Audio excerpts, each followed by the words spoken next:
Aftan á keyrslur eru meðal algengustu umferðaróhappa hér á landi.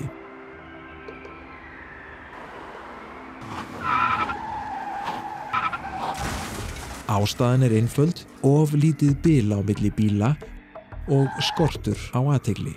Til þess að meta það hvort bilið í næsta bíl sé nægilega mikið er til ágæt aðferð sem kallast 3 sekúndna reglan. Þú einfaldlega tekur mið af til dæmis ljósastaur sem bíllinn á undan ekur hjá, telur síðan frekar hægt 1, 2, 3 og ef þú ert ekki komin að staurnum þegar talningunni lokið þá er fjarlægðin í lagi miðað við bestu aðstæður. Sértu hins vegar komin fram hjá staurnum áður en þú náður að telja 3, þá er bilið of lítið. Hætta er yfirvofandi.